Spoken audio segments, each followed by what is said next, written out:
Hello and welcome back to my channel. आज की इस वीडियो में हम कोई भी टॉपिक आपको नहीं पढ़ाएंगे। हम बात करेंगे कि एग्ज़ाम स्टार्ट होने वाले हैं तो कौन कौन से ऐसे टॉपिक्स हैं या कैसे आप कवर अप कर सकते हो, कैसे आप याद कर सकते हो क्वेश्चंस को, और कुछ प्रीवियस ईयर के जो पेपर्स हैं उनसे आप कैसे रेफरेंस ले सकते हो, कैसे आप फाइंड आउट कर सकते हो कि कौन कौन से टॉपिक्स आपको ठीक से पढ़ने हैं। उन सब चीज़ों के बारे में हम बात करेंगे। So before start the video, make sure that you hit that subscribe button, press that bell notification so that you will get all the notification from this channel.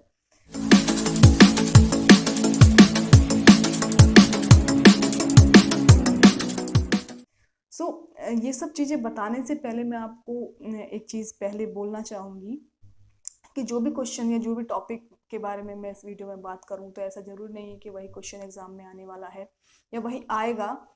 हो सकता है कि वो क्वेश्चन ना आए और हो सकता है वो क्वेश्चन आ भी जाए, या फिर ऐसा भी हो सकता है कि वो क्वेश्चन जो है उसका लैंग्वेज चेंज होके एग्जाम में आए।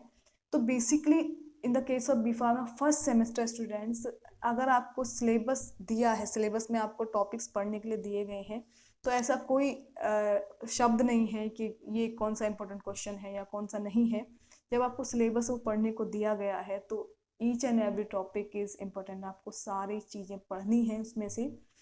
लेकिन आप प्रीवियस ईयर का जो एग्ज़ाम पेपर है वो एज ए रेफरेंस आप यूज़ कर सकते हैं, so that you can find out the language, किस तरह से क्वेश्चंस पूछे जाते हैं, कितने मार्क्स के क्वेश्चन पूछे जाते हैं, कैसा पैटर्न रहता है, वो सब चीज़ें आप फाइंड आउट कर पाएँ। इसलिए आप प्रीवियस ईयर का जो क्वेश्चन पेपर है उनका रेफरेंस ले सकते हैं और ये चेकआउट कर सकते हैं कि प्रीवियस ईयर्स में ये क्वेश्चन कितनी बार आया है। तो उस हिसाब से आप चीज़ें याद कर सकते हैं, वो सब चीज़ें आप कर सकते हैं। मैंने इस वीडियो के डिस्क्रिप्शन बॉक्स में भी कुछ लिंक मेंशन किए हैं क्वेश्चन पेपर के, एज पर एकेट्यू की वेबसाइट पे जो क्वेश्चन पेपर अवेलेबल थे उनके कुछ लिंक्स मैंने मेंशन किए हैं। हालांकि लगभग सभी लाइब्रेरी में प्रीवियस ईयर के क्वेश्चन पेपर्स होते हैं, सो दैट जो न्यू स्टूडेंट्स हैं, जो फ्रेशर्स हैं, वो देख पाएँ एक बार कि कैसा पेपर पैटर्न रहता है। तो आपने अगर वहाँ से देखा है तो ठीक है। अगर इन केस आपको प्रीवियस ईयर के क्वेश्चन पेपर्स नहीं मिल पाए हैं तो आप वो लिंक के हेल्प से वो देख सकते हैं और फिगर आउट कर सकते हैं कि किस तरह का पेपर पैटर्न रहता है। मैंने यहाँ पे एकेट्यू का मैंने फर्स्ट सेमेस्टर का सिलेबस यहाँ पे लिया हुआ है एज ए रेफरेंस, जिसमें से मैं आपको कुछ चीज़ें बताऊंगी।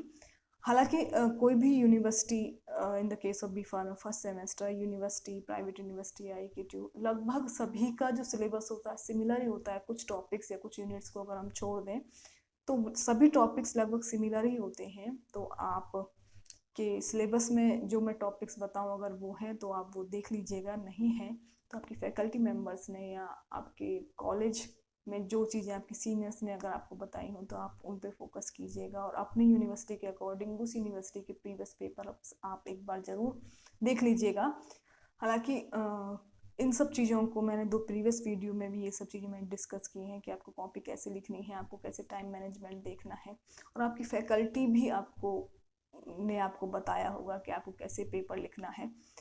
लेकिन जो कुछ चीज़ें जो मैं आपको मेंशन यहाँ पे करना चाहूँगी in the B pharma first semester के स्टूडेंट्स के लिए, कि आप जब आपका रिपोर्टिंग टाइम हो, आपको एडमिट कार्ड मिला है, वहाँ पे मेंशन होता है 9:30 से एग्ज़ाम है, आपको रिपोर्ट करना 9:15 पे, तो आप 9:15 पे ही रिपोर्ट करने का ट्राई कीजिएगा। क्योंकि आप पहली बार एग्ज़ाम अटेम्प्ट कर रहे हैं उस यूनिवर्सिटी का, फर्स्ट सेमेस्टर के स्टूडेंट्स हैं अगर, तो there are lots of details to fill.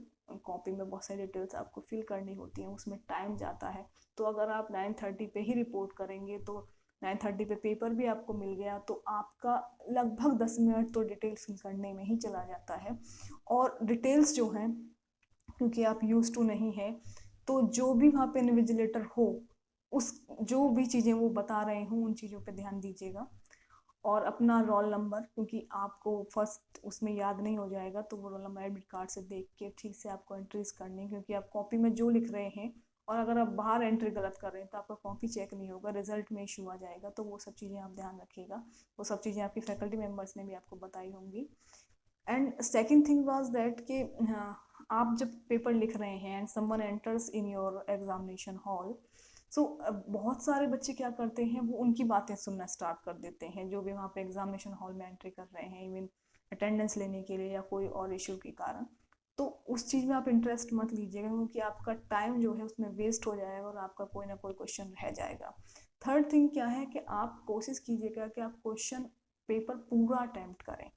In case आपको अच्छे अच्छे क्वेश्चंस आपने जिनका आंसर आपको ठीक से याद है वो क्वेश्चंस आपने पहले कर लिया, और कुछ क्वेश्चन ऐसे हैं जिनका आंसर आपको सटीक याद नहीं है, ठीक से याद नहीं है, तो आप कई बार उस क्वेश्चन को पढ़िएगा, लेकिन क्वेश्चन को अटेम्प्ट ना करने से अच्छा है कि आप उससे रिलेटेड कुछ चीज़ें उसमें लिख दीजिएगा, वो बेहतर है क्वेश्चन ना अटेम्प्ट करने से। तो आप पेपर पूरा अटेम्प्ट करने की कोशिश कीजिएगा, और वो तभी हो पाएगा जब आप प्रीवियस ईयर के क्वेश्चन पेपर का प्रैक्टिस करेंगे, बिकॉज पूरा ईयर ऑनलाइन क्लासेस रही हैं। युवा हो सकता है कि आपने लिखा ना हो कुछ भी, आपका राइटिंग स्पीड इतना ना हो, बिकॉज 3 घंटे का टाइम मिलता है, लगभग 80 या 100 नंबर का पेपर होता है, 75 to 100 मार्क्स का पेपर होता है, वेरी करता है according to the universities.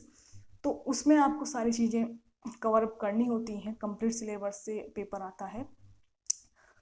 Next thing, someone asked me कि अगर हम 3 यूनिट कर लें तो हम पास हो जाएंगे क्या? तो 3 unit is not all about कि 3 यूनिट कर लें या 4 यूनिट कर लें, इट्स ऑल अबाउट कि आपका यूनिवर्सिटी का पैटर्न कैसा है, जहाँ आप पढ़ रहे हैं उस यूनिवर्सिटी का पैटर्न कैसा है।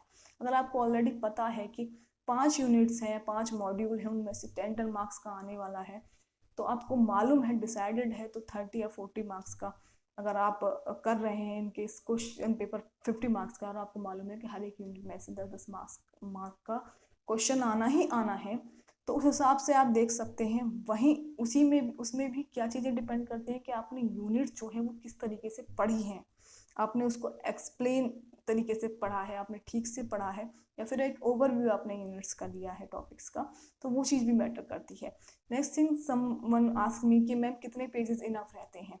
तो अगर लॉन्ग आंसर टाइप क्वेश्चन है, तो अगर आप उसे ठीक से एक्सप्लेन कर रहे हो तो 5 to 6 पेजेस फिल हो ही जाते हैं, और वही काफ़ी हैं। अगर आप एग्जैक्ट आंसर वहाँ पे लिख रहे हो तो 5 to 6 पेजेस इज़ इनफ, और maximum 7 pages is enough for 10 marks question.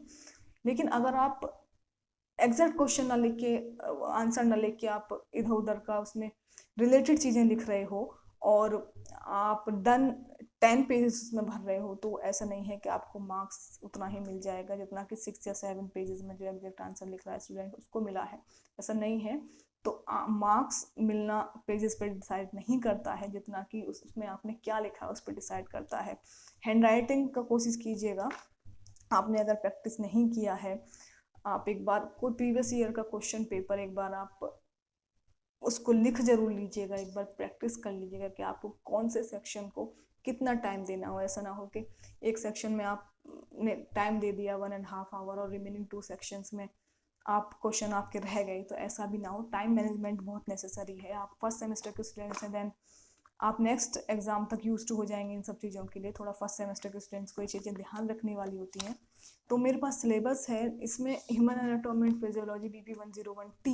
सो अगर आप बी फार्मा फर्स्ट सेमेस्टर का सिलेबस या फिर किसी सेमेस्टर का सिलेबस अगर आप देखेंगे तो सिलेबस में बहुत सारी चीज़ें मेंशंस होती हैं, जैसे इन the case of pharmaceutical inorganic chemistry उसमें 1 या 2 नंबर में जरूर आता है कि write down the examples of expectorant, write down the any 2 examples of आप कह सकते हैं एंटी एसिड्स, ये सब चीज़ें उसमें आती हैं। तो उसको सिलेबस में ही मेंशंस हैं। आप सिलेबस अगर देखेंगे तो एंटी एसिड्स के एग्जाम्पल्स वहाँ पे मेंशन है, तो वो सिलेबस अगर आपने ठीक से देखा होगा तो आपको वो अलग से याद करने की ज़रूरत नहीं है।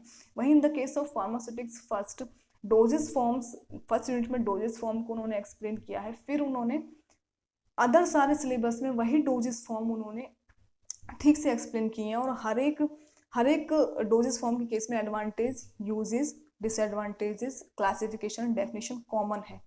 तो सभी का डेफिनेशन हार्डली 2 to 4 लाइंस का होगा, सभी डोजेस फॉर्म का डेफिनेशन। तो अगर आपने फर्स्ट वाली यूनिट में डोजेस फॉर्म का क्लासिफिकेशन, उनका डेफिनेशन भी अगर आपने कवर किया, जो कि मैंने कवर करवाया भी है, उसका वीडियो भी है मेरे चैनल पे, तो आपको उनको एक्सप्लेन करते टाइम आप डेफिनेशन आपको ऑलरेडी ही याद होगा, तो वो आपका एक तरह से फ़ायदा हो सकता है उस चीज़ में। और क्लासिफिकेशन सभी डोजेस फॉर्म का आप एक तरफ लिख लीजिएगा, उसको याद कर लीजिएगा। इन the case of doses form classification, ये मैंने लेक्चर में भी बताया था कि वही सारे डोजेस फॉर्म हैं, उन्हीं को इन्होंने as per the stability, as per the stability classify कर दिया, as per the state of the dosage form उन्होंने क्लासीफाई कर दिया। डोजेस फॉर्म वही हैं सेम, तो वो सब चीज़ें। इन द केस ऑफ HAP आप जरूर बेसिक चीज़ें याद कर लीजिएगा, जैसे कि इंट्रोडक्शन टू ह्यूमन बॉडी में उसका डेफिनेशन, स्कोप क्या है एनाटॉमी का। आपका फर्स्ट सेमेस्टर का जो सिलेबस है उसमें हर एक सब्जेक्ट का जो सिलेबस है उसमें first unit is all about the introduction of that particular subject, तो उसमें से एक क्वेश्चन आएगा ही आएगा। आप देख लीजिएगा उसमें से एक क्वेश्चन, यानी कि जैसे आता है इंट्रोडक्शन टू ह्यूमन बॉडी, तो आप डेफिनेशन लिखिएगा कि ह्यूमन बॉडी क्या है, वो कौन कौन से ऑर्गन कंटेन करती है, उन ऑर्गन्स के बारे में भी आप लिख सकते हैं, एनाटॉमी, फिजियोलॉजी, पोस्टीरियर, एंटीरियर, ये सब चीज़ें आप लिख सकते हैं। स्ट्रक्चर लेबल क्या है, ये सब चीज़ें एक बेसिक आप सारा लिख सकते हैं। इंट्रोडक्शन, आप कंप्लीट सिलेबस में आपने क्या पढ़ा वो इंट्रोडक्शन है, आप उस कंप्लीट सिलेबस का इंट्रोडक्शन वहाँ पे मेंशन कर सकते हैं। तो फर्स्ट यूनिट सभी सब्जेक्ट्स का यही है, उसमें से एक क्वेश्चन आएगा, बिकॉज आपको एक क्वेश्चन इसलिए भी दिया जाएगा कि आपने उस सब्जेक्ट के बारे में कितना पढ़ा, आपको कितना आता है। तो ये सब चीज़ें, और आपको एचईपी केस में आप ऐसा नहीं है कि different kind of systems are there, तो ऐसा नहीं है कि आप सिस्टम्स के ऑर्गन्स को ही मिक्स कर रहे हैं, आपको मालूम नहीं है किस पर्टिकुलर सिस्टम में कौन कौन से ऑर्गन्स आते हैं, तो ऐसा मत कीजिएगा।